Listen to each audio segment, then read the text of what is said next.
Assalamualaikum warahmatullahi wabarakatuh. Perkenalkan nama saya Aura Damayanti dari Teknologi Rekayasa Otomasi Universitas Diponegoro. Di sini saya akan menjelaskan hasil dari praktikum panel kontrol yang berjudul Inverter VFD yang diampu oleh Bapak Rafiq Cahyo Prayogo.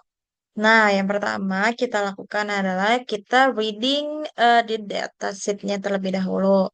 Nah, ini adalah datasheet dari eh, VFD yang kita gunakan nih, XSYAT series manual.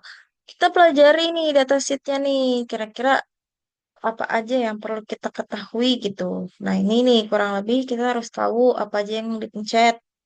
Misalnya di sini ada numerical display, status indikatornya, ini shift K, lalu ini enter atau exit program, pencet pencet program, lalu function atau data atau save, pencet function data save. Itu ini untuk numerical modification key, stop or reset key, start. Ini speednya kita atur pakai potensio. Nah, ini untuk reverse atau forward. Selanjutnya yang perlu kita ketahui sebetulnya di bagian ini, teman-teman. Parameter specification. Nah, di sini kita perlu setting parameter kira-kira yang kita mau itu aktifin si VFD-nya itu pakai apa gitu. Yang pertama itu kita secara manual dulu. Jadi, untuk parameter yang perlu kita setting kurang lebih ya ini maximum voltage, reference frequency, intermediate voltage, bisa pakai default nih, intermediate frekuensi juga. Kalau minimum voltage 0, minimum frekuensinya di nolin aja, maksimum operating kita setting ke 100, height passport sebenarnya nggak perlu. Nah, ini yang penting di P10 dan P11, working frequency source gitu. Kalau misalnya aku mau ngatur frekuensinya pakai apa? Nah, kebetulan teks yang kedua itu kita mesti manual, jadi kita setting ke angka 1 nih. Panel potentiometer. Jadi nanti kita ngatur frekuensinya itu pakai potentiometer yang ada di VFD-nya. Start stopnya pakai apa? Aku pakai panel keyboard karena kita masih menggunakan manual gitu. Nah, selanjutnya stop mode-nya pakai apa? Ya udah ini pakai internal stop aja biasa atau rekomendasi default itu declaration stop gitu. Nah, ini kita perlu setting ini dulu nih. Tapi nanti kita pakai si RF48 ini karena nanti RS485 ini kita gunakan sebagai komunikasinya, tapi sekarang belum.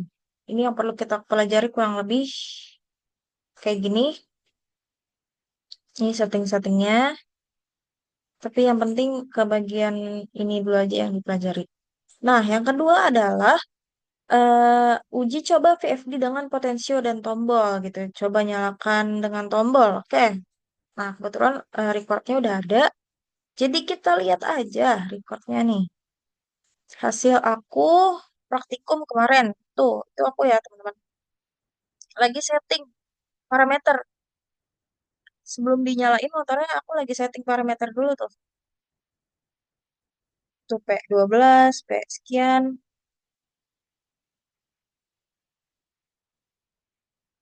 Nah itu.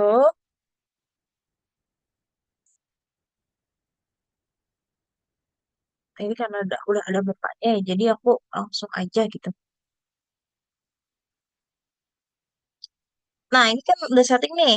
Selesai. Sekarang kita kasih lihat untuk hasilnya. Apakah motornya bisa nyala? Nah, nyala kan motornya kan?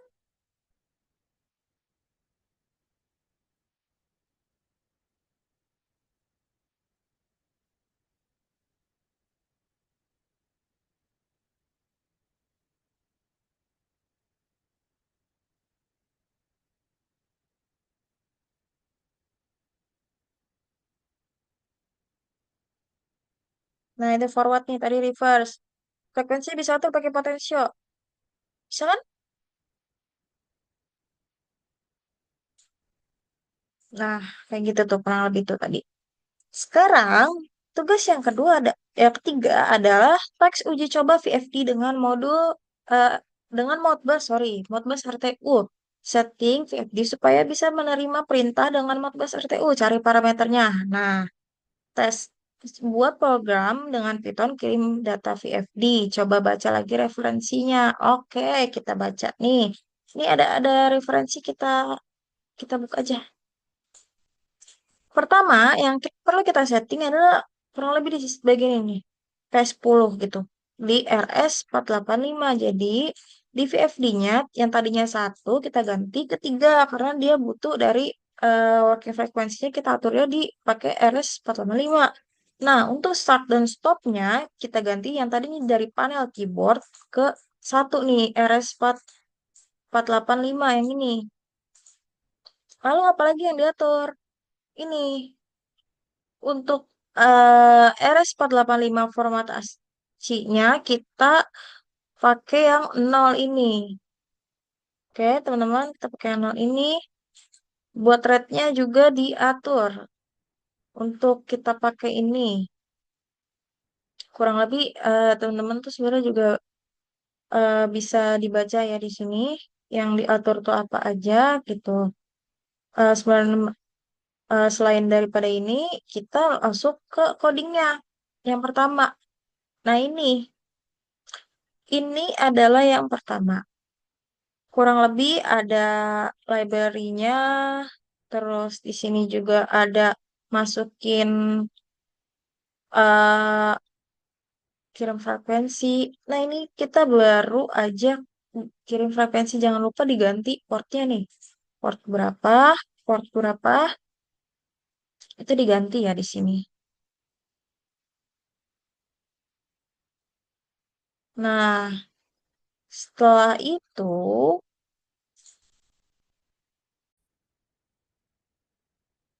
nah ini kurang lebih yang betul. Tadi tadi masih salah ya teman-teman. Ini yang betul tuh yang ini nih. Pertama kita set buat komnya berapa, buka serialnya, lalu ambil data. Nah ini yang perlu kita ganti itu ini CMD ASCII gitu. Ini tuh kode yang menggambarkan apa yang mau kita lakukan kepada si VFD-nya gitu. Si ASCII ini tuh menggambarkan apa. Nah, lihatnya dari mana? Kita bisa ganti dari mana? Lihatnya dari sini.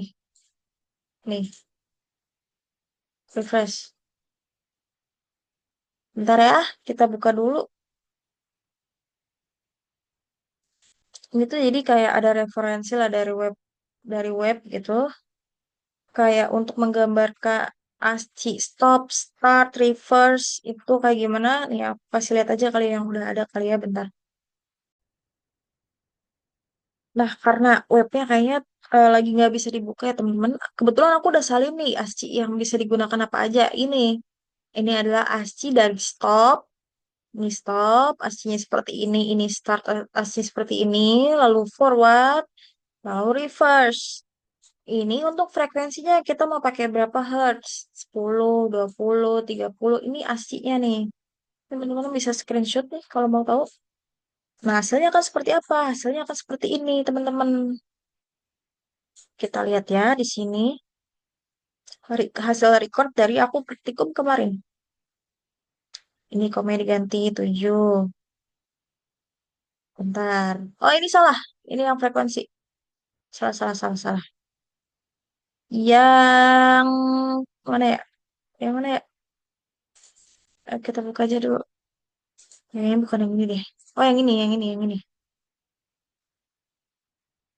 Ini berarti udah yang ketiga ya? Nah, ini website tadi yang nggak bisa dibuka nih.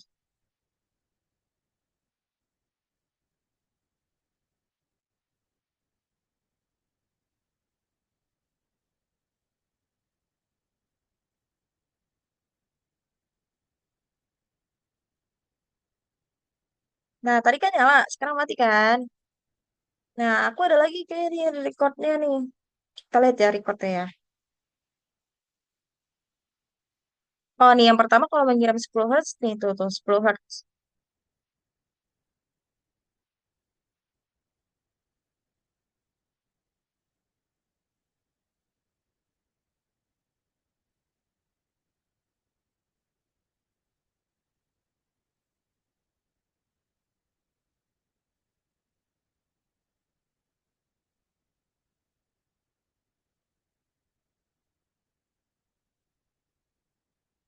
Nah, itu kurang lebih dari eh, yang percobaan ketiga ini. Kita lihat video apa ini. Nah, ini pas pas nyala nih, 10 Hz. Kalau kita coba ke yang empat. Yang empat, buat kontrol panel VFD dan custom frekuensi. Nah, kalau punya Bapak Rofi kan kayak gini nih, custom frekuensinya. Kalau punya aku, yang udah aku buat, adalah seperti ini. Ini codingnya nih. Ini fungsi kirim frame custom. Fungsi kirim frekuensi dari frame yang dipakai. Hitung LRC. Ini ada kodenya tetap. Ini coding untuk kita custom frekuensi yang udah dibuat. Coba ya, kita buka ya. Ini yang empat, yang berarti yang ini.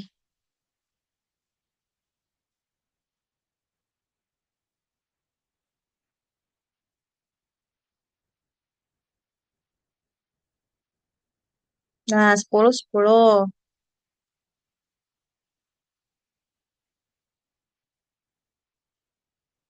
Nah, di sini kan 21 0 27 nih. Di sini akan 21 26. Disamain tuh. Kurang lebih nilainya sama, teman-teman. Cuman memang ada delay. Memang ada delay gitu. Jadi hal yang wajar sih kalau delay kayak gitu. Yang mau lihat GUI-nya kayak gimana nih? Kita lihat. Nah, tuh. Kirim frekuensi. Tuh kan. Atur via slider. Dia tuh ada ASCII-nya juga, bisa di sini nih. Bakal dia nampilin ASCII-nya berapa untuk nilai misalnya 21,2, 24,02 berapa. Ini kayak gini nih tampilan GUI-nya. Oke, lalu yang kelima adalah teks buat kontrol panel touchless dari percobaan uji custom frekuensi buat touchless. Oke, kita buat gitu. Yang pertama yang kita perlu buat adalah si ininya dulu nih, codingnya nih. Kita minta aja ke ChatGPT buatin ya. Seperti yang diminta Pak Rafiq, yaitu buatin GUI.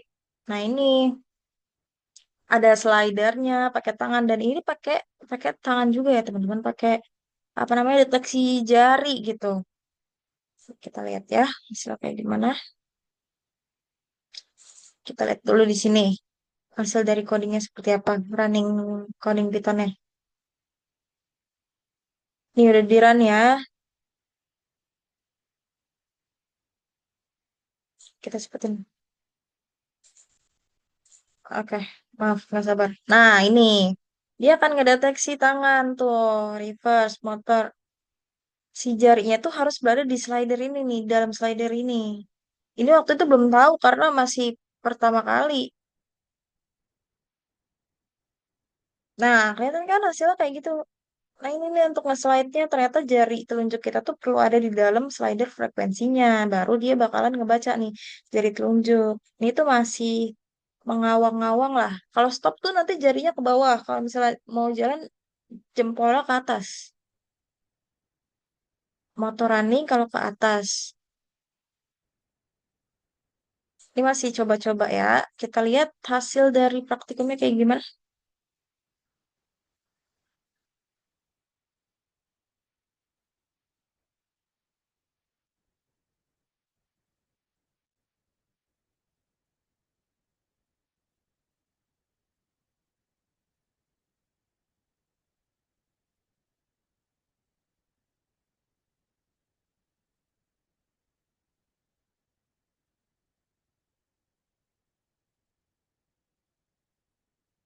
Yang motor gerak ya teman-teman.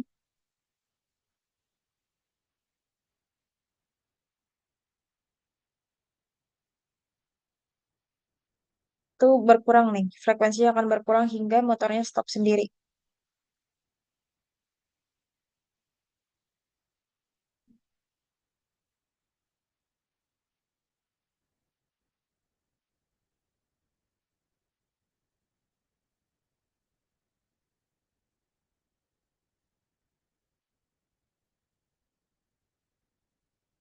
Nah, itu aja. Selesai, praktiknya selesai. Nih ada quotes dari Barwick, sebaik-baiknya ilmu adalah ilmu yang bermanfaat bagi orang lain dan dipraktikkan. Ilmu yang bermanfaat tidak hanya disimpan dalam pikiran, tapi juga digunakan untuk melakukan kebaikan dan memberikan manfaat bagi masyarakat. Semangat, semoga bermanfaat. Semangat ya teman-teman semua. Terima kasih. Assalamualaikum warahmatullahi wabarakatuh.